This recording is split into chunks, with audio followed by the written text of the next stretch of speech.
What's going on YouTube? It's your boy Rico here for Zim-Ko Boxing, back at you again with another video. So listen, ladies and gentlemen, Anthony Joshua was in the building last night talking grease, bro. Talking absolute grease to Tyson the Gypsy King Fury. Listen, I would be pissed too. I would be fuming, bro. I'd be hella angry. 150, my 75 mil has just gone, flew away, right? Because you lot couldn't get your act together. Like, it's very hard for me to believe that Bob Arum and his army of lawyers and the lawyers that Fury was paying millions of dollars for didn't recognize that Wilder could have won. That there was more of a chance that Wilder could have won. If I'm getting into a situation with you, bro, and you're telling me don't even worry about that. My lawyer's got it. Da da da da. Okay, cool. Let's get it popping, and then go to Instagram to actually announce the fight and say that you've spoken to Prince Khalid Ali Ababwa to get the fight on and that the fight's 100% on. Fury, what are we doing? What are we doing, bro? Like, the thing is that you for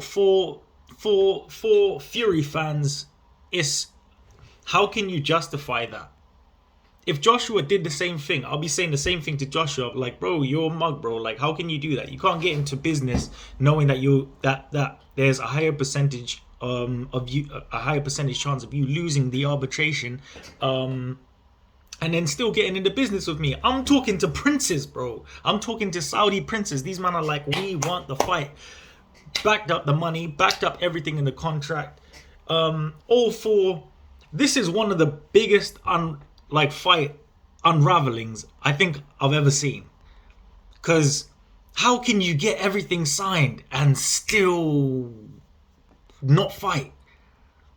Like, Deontay Wilder came in like this. What? Deontay Wilder, listen. Like, okay. Is it hard to believe, right? Is it, now, be honest with yourselves, innit? Is it hard to believe that this was all a ruse, a plot, perpetrated by Tyson Fury and Deontay Wilder?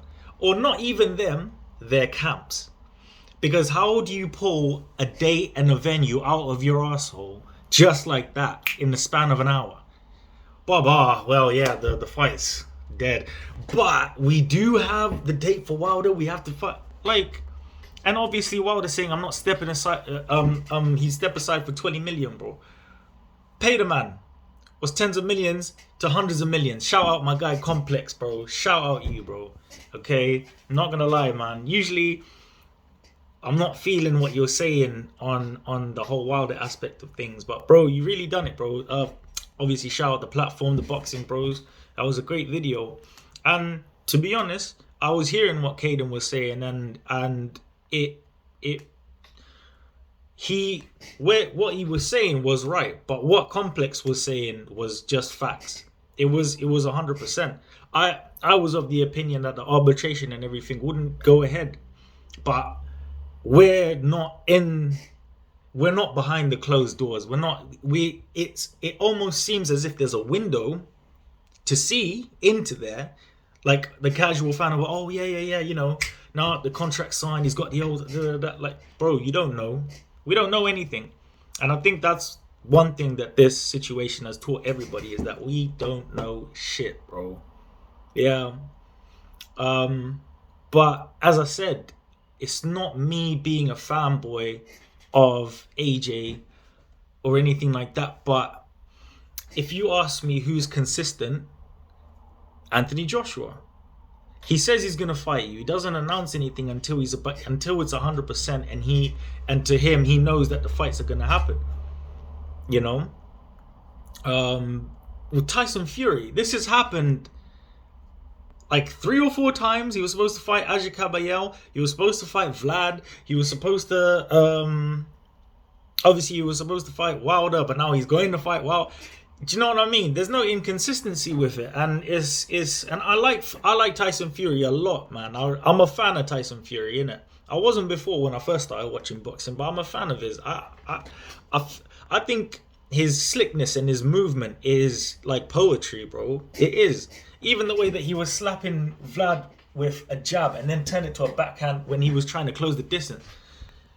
You can't. That's in the genes. That's in the blood. That's fighting men.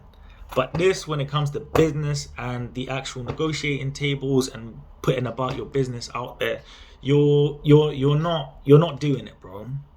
You're not doing it. Yeah, you've let down the fans essentially. Now, because obviously the fight wasn't going to be that popping with you and Deontay Wilder, the reason why I can say this would be an extreme elaborate ruse to bring, because you'd want to bring attention back onto the Wilder fight, because before this no one gave a shit about it, but now it's almost like the telescope has been pointed towards Undisputed, but but look, I actually have to fight Wilder first. So see, I have to fight him. There's no other reason for me not. So you have to come and watch the fight to see if I actually get through. What if he's got puncher's chance? Because Wilder does have a puncher's chance. As much as I slate him on his actual boxing ability, I think he's improving a lot now. I've seen the videos of him and Malik Scott. I've seen him getting the jab off, trying combinations. He's actually working on his ring presence and the movement around the ring. So there's something there. There is something there. Yeah, in this soap opera that we call the heavyweight division. So, but you know what? It looks like AJ's gonna fight Usyk, which is fine. I have no issues with that. That's a great fight. But again, you ordered the full English, bro. Not the salad. And I feel like we're getting the salad in this situation, and it's although it's good and it's healthy, it's not what you wanted. Yeah, but anyways, guys, let me know what you think. Like, at the end of the day, I'm heartbroken, but there is still, like always, a glimmer of hope. There is light at the end of the tunnel, and if Joshua gets this mandatory out of the way, then there's nothing stopping it. There's nothing stopping Undisputed, unless Dillian White's mandatory gets called. Anyway, guys, like, comment, subscribe. Tell me what you lot think. And like always, my people, God bless. Take care.